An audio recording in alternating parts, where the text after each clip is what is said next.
Andrew Hutchings here, still not a licensed physician, still not giving medical advice, and it is great to have a background in chemistry. I haven't ranted about the importance of chemistry in a long time, but so many people that are into medicine, they don't know enough chemistry. Hold on a moment. Just trying to cut background noise.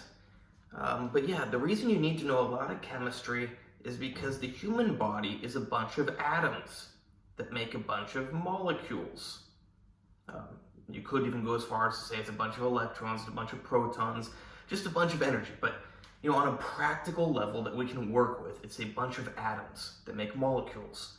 And if you don't understand how atoms and molecules interact with each other, you don't understand the human body. It doesn't matter how many classes you take. It doesn't matter how much stuff you read. You're just memorizing a bunch of information. You don't understand how it actually works.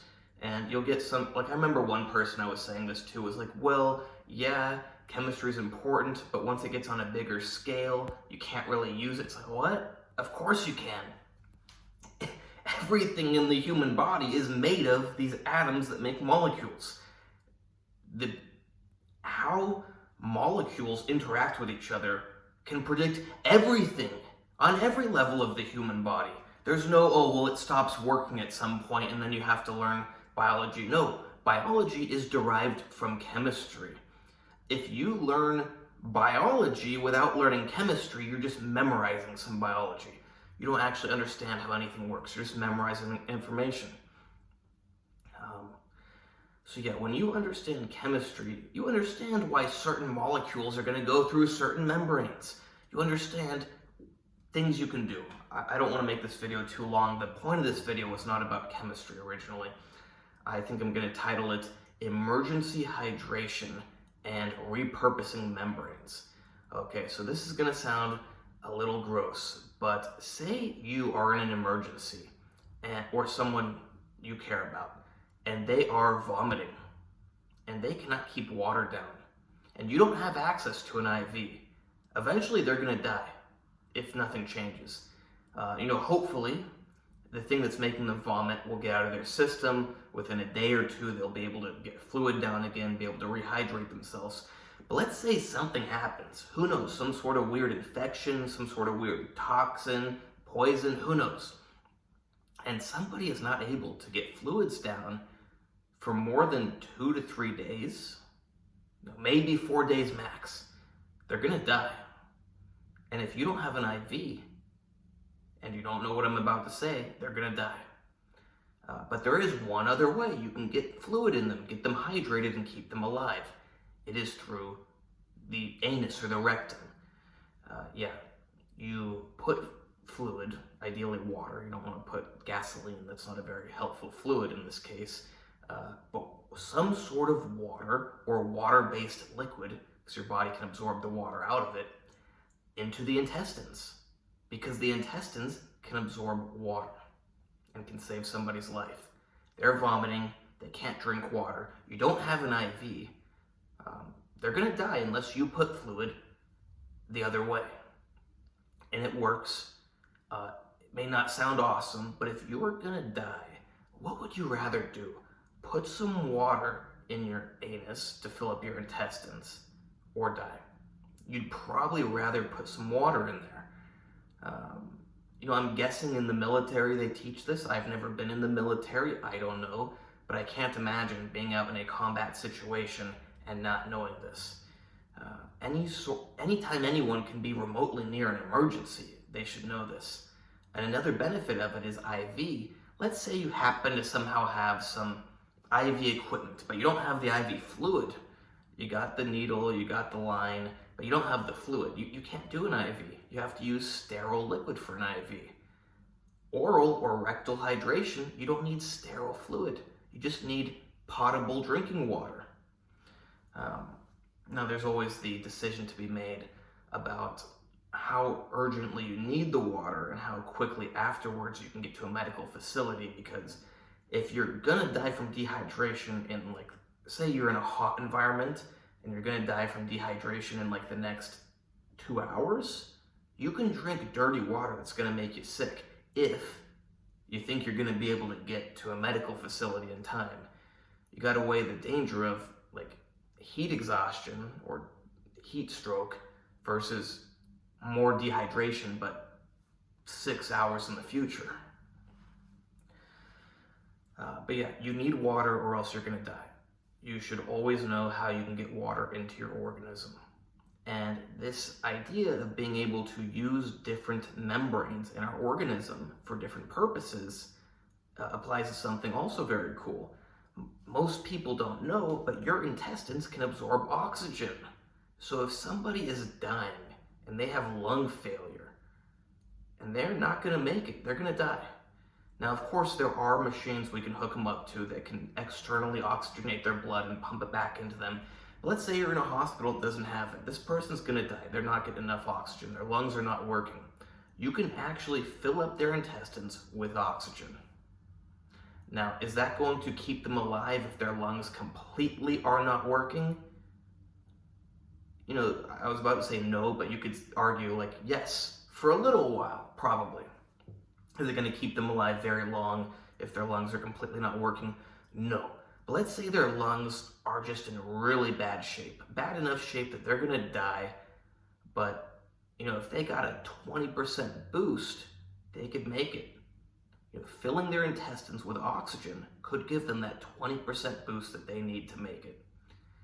When it's a matter of life and death, you need every little percent you can get. You can't toss these away because, that doesn't sound... It's like so many medical professionals, they're so close-minded and they don't know chemistry, they don't know molecular biology, they don't understand how the human body works. So they never think about how you can get something done, how you can really save the person's life. They think, well, you know, there's option A, there's option B, there's option C. You know, my book in school said this one, and, you know, this guy at the hospital said there's this option.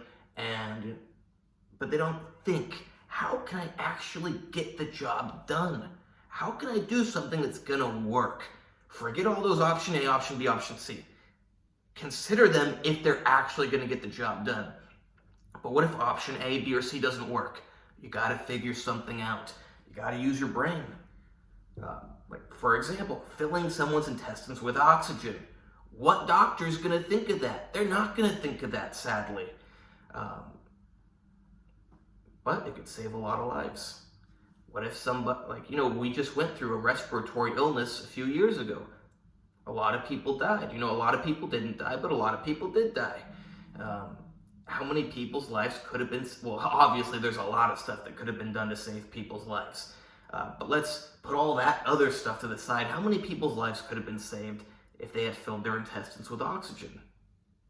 You know, probably enough that some people would be very grateful that they still have their parents or their grandparents, their brothers, their sisters. You know, every life is nice to save that you can. You shouldn't just throw lives away when you don't need to. And why I got thinking about this is stuff I already knew, but I was in a class recently and they were talking about when you do laparoscopic surgery for pregnant women. And someone, I won't specify who, but you know, who tends to talk about what can be done and what can't be done in a class, was saying that the problem with it is you have to use you use carbon dioxide, and you know, a lot of that can get absorbed into the baby. That's not very good for all the people that believe babies aren't alive just because there's an abdominal wall with a uterus and a placenta covering them. A fetus. I like calling them babies because they're just babies that are still inside their mother. I don't believe in this nonsense of calling them something else. But yeah, the argument is that the carbon dioxide can be absorbed by the baby, which is true. It's not really an argument. It's true. And I'm like, well, why don't you use oxygen? And they're like, oh no, you can't use oxygen. Oxygen's flammable. I'm like, well, you don't use 100% oxygen, of course. They're like, oh, what do you mean? It's like, what do I mean? Well, you know, there's this great mixture called atmospheric air. It has about 20% oxygen, a few percent carbon dioxide, and mostly nitrogen. You know, you could use a mixture just like this one, but sterile, to fill up the abdominal cavity instead of carbon dioxide. And then what do you know? The baby would be absorbing a proven to be healthy, mixture of gases. rather than pure carbon dioxide. Oh, well, that couldn't work. Well, why not? You don't know why not, because you don't know anything about anything. You don't know how the human body works. You don't know chemistry. You don't know molecular biology. You don't know anything. You just read some stuff in your book. You were told some stuff by a professor. You were told some stuff by a colleague. And you get the point. They only know what they're told. They're told these pre-made chunks of information. They don't know how that information came to be. They don't understand the working principles of this living organism called a human being. So they cannot distill their own things. They have to be given, well, this, or this, or this. They can't think for themselves. That's most people, most medical professionals. And then I go, you could even use nitrous oxide. Now, I would rather have my baby absorb atmospheric air than nitrous oxide, but what would I rather have my baby absorb, nitrous oxide or carbon dioxide? I'll pick the nitrous oxide. But it's like, you could use atmospheric air, you could use nitrous oxide plus oxygen, you could use a lot of things. But the idea that you have to use carbon dioxide for laparoscopic surgery is moronic.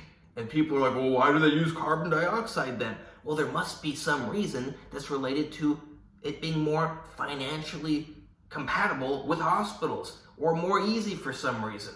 But it's not because it's the best. And they go, oh, well, carbon dioxide doesn't light on fire. You know what else doesn't light on fire? Nitrogen. But, there could be some issues with nitrogen. I don't think it's going to be of much concern. I would rather use a more atmospheric mixture with some oxygen, with some nitrogen. I would add in some nitrous oxide. Nitrous oxide is good. It increases blood flow. It's also a good, what should we call it? I wouldn't call it an anesthetic, although it's probably classified as an anesthetic.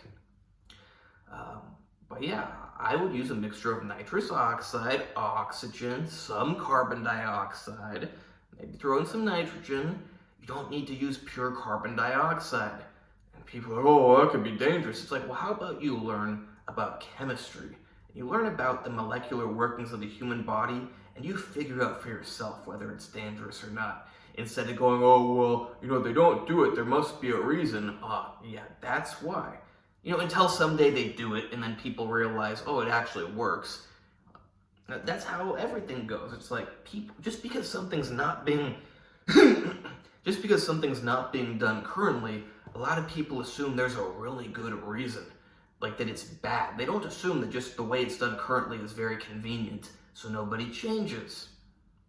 Or that people aren't intelligent enough to change, or that people are afraid of change. But yeah, it's crazy. There's so much most medical professionals don't understand about the body. And do you realize that people go through, like that emergency hydration I told you about, people go through whole medical school, this thing that's supposed to teach them about the human body, and they don't even realize that you can fill up someone's intestines with water to save their life if they're dying of dehydration. Like, you would be out in a forest with this doctor, you have no IV, you're dying of dehydration, you can't keep water down, and they're like, oh, there's nothing we can do, I'm so sorry, I'll say goodbye to your family for you, I'll help them. Like, hey, why didn't you learn in your so-called medical school that you could take this water bottle with water and squeeze it up, where, and save the person's life? It might be a little bit awkward, but I'm sure you'd prefer to be alive than dead. I'm sure you'd like your son or your daughter to be alive rather than dead, your mother or your father to be alive rather than dead. And this is why I have about zero respect for all these medical professionals, because when you, and I'm not trying to say I'm the most knowledgeable person on earth. I'm not God. I'm not the most knowledgeable person on earth. Maybe I am. I don't know. I assume I'm not. I always assume that if I've thought of something, somebody else has thought of something. So I guess you could say that proves I'm not a narcissist, because I always assume somebody else has thought of it, because I don't think that highly of myself. I think very highly of myself, just not that highly, to think that nobody's thought of it. But this is why I have about zero respect for most medical professionals, because they have about zero real knowledge of how the human body works. You know why they have about zero real knowledge? Because they don't care to have any knowledge. They care to know what they need to know to get that degree, to get that money. There's this other stuff they could learn. No, let's focus on this. This is what I need to get that degree to get that money. That's how it works in real life.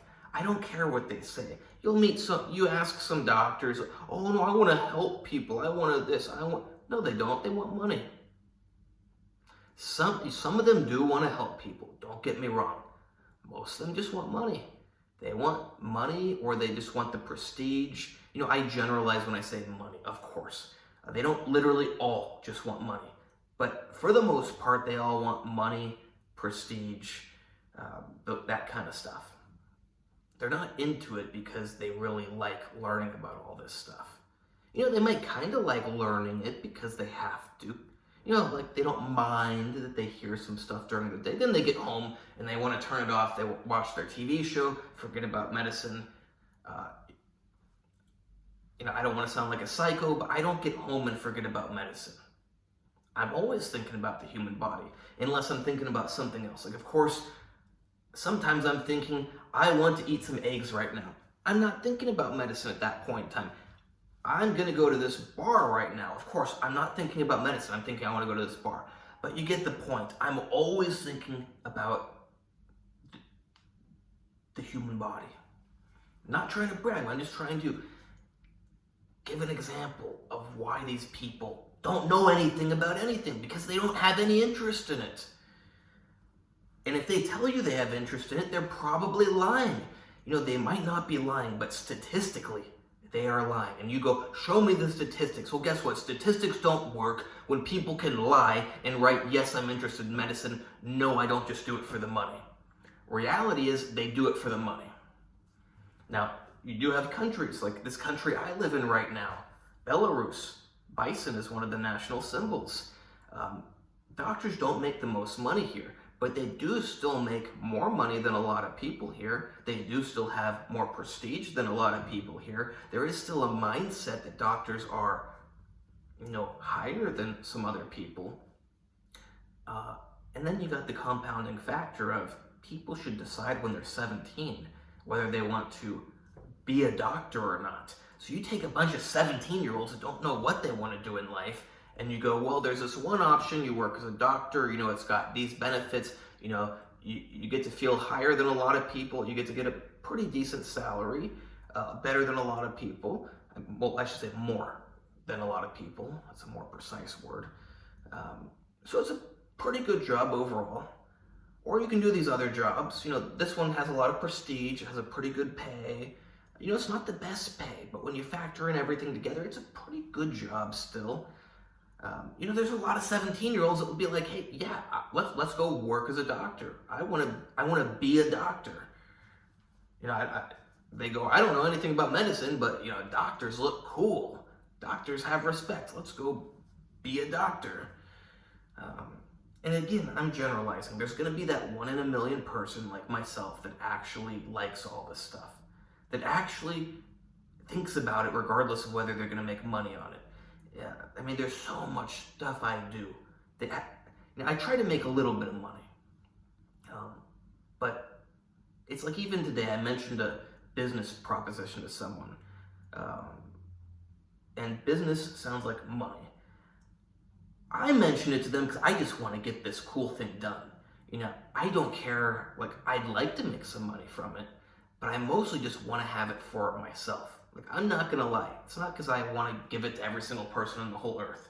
Number one is I want it for myself and so other people. Like, me first, my family, my friends, and other people. You know, I'm a logical person. If I can make a product that I myself want, that I want for my family, but that I can also give to everybody else and help everybody else, that sounds pretty good. And if I can make money on top of it, you know, number one is I don't want to lose money.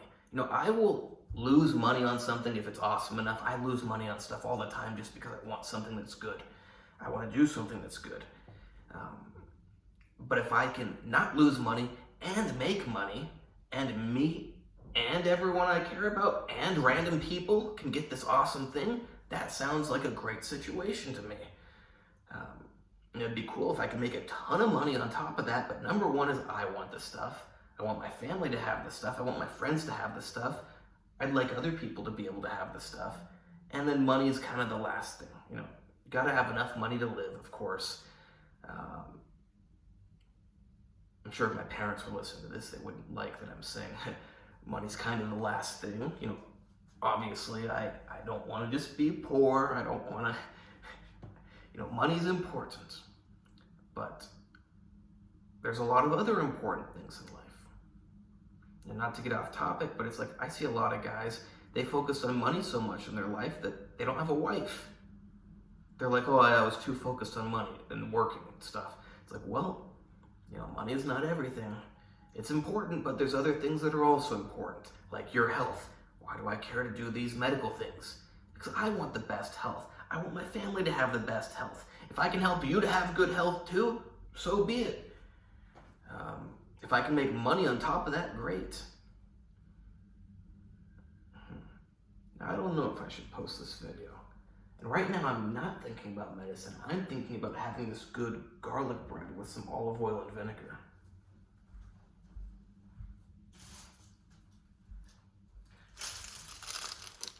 This looks pretty good to me with some olive oil and vinegar. Here in Belarus, they didn't even know you could do this combination. One time I was in Ukraine at an Italian restaurant and they had olive oil and vinegar on the table. So I'm like, hey, can I get a little tiny plate? And they're like, why do you want a little plate? And I'm like, well, I want a little plate.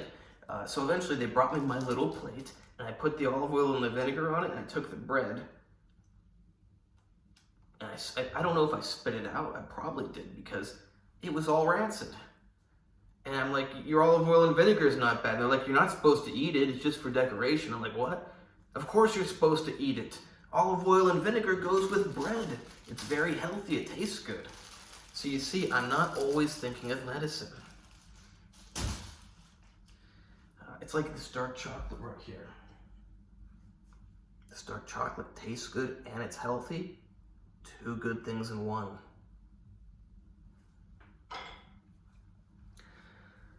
So yeah, let's do a recap. Number one, someone's dying from dehydration and they cannot take fluids orally and you don't have an IV.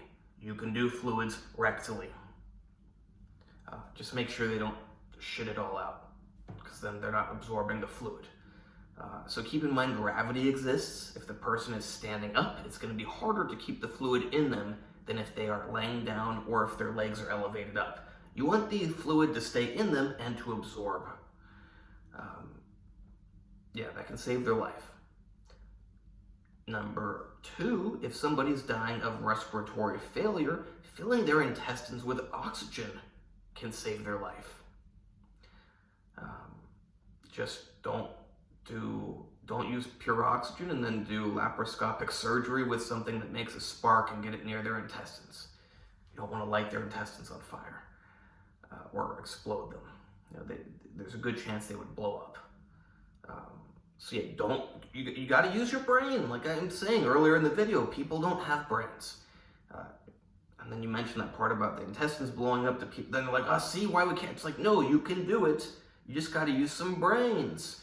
Don't mix it with something that's going to light them on fire. Wow, what a surprise. And if you have to do something inside the abdominal cavity that could potentially light them on fire, temporarily reduce the oxygen concentration.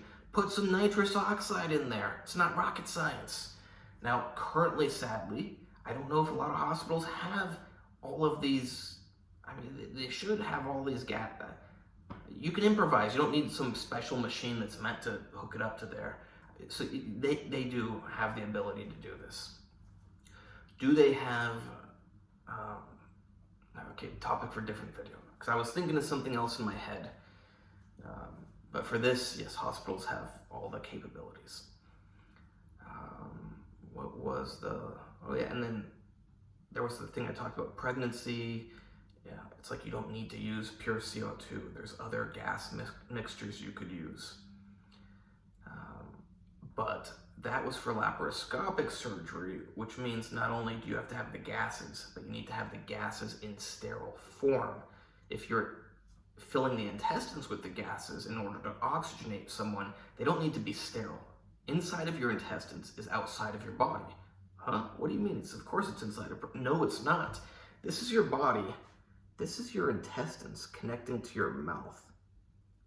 At no point does stuff go inside unless it crosses through the membrane, like the oxygen's going to do. So the water, the air, the whatever you put in the intestines does not need to be sterile. But if you do laparoscopic surgery where you fill up the abdominal cavity with a gas, that gas should be sterile. And that's where the hospital does not necessarily have the current resources to do that the right way, but they should. So yeah, I hope this opens your mind to some stuff. Probably I should make some shorter videos, like a shorter video about emergency hydration, shorter video about emergency oxygenation for respiratory failure.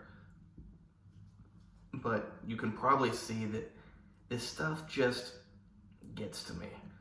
When I see the lack of care and lack of interest and lack of doing things right, that's gonna kill, like, that when they're done wrong is gonna kill people, it bothers me so many times. Well, I've had a lot of bad medical stuff happen with me from doctors. I've seen so many people I know, and then I've seen people I don't know. I've seen so much stuff that just me, and like I said, I'm not God. I assume there's always someone else who's thought of something before I've thought of it. There's so much stuff that an intelligent, knowledgeable person like myself could have done in a way that wouldn't hurt the person or kill the person, but the person's being hurt or killed. And the problem is, even if someone like me goes and reports something, then they just have all the experts agree with each other and say, oh no, we didn't do anything wrong. You're crazy, or you're libelous, or you're whatever. Of course. Yeah, it's sad. Anytime you got a whole bunch, like I just said, like they can just say each other's right. Yeah. Who knows, maybe someday I'll be some top health authority for a country or the world or something. That'd be a nice job. I would take the job because I'd want to make things better. But currently there's a lot of problems. And I'm sure even if I were in some top health authority position, there'd still be a lot of problems. But there'd be less problems. That's what the key is. You gotta keep improving. You need to improve as much as possible. You can't be content accepting all the problems that exist. Hope you like this video. Please like, subscribe, and comment. Check out the other videos. Check out my Instagram, AndreyHutch, AndreyHutch.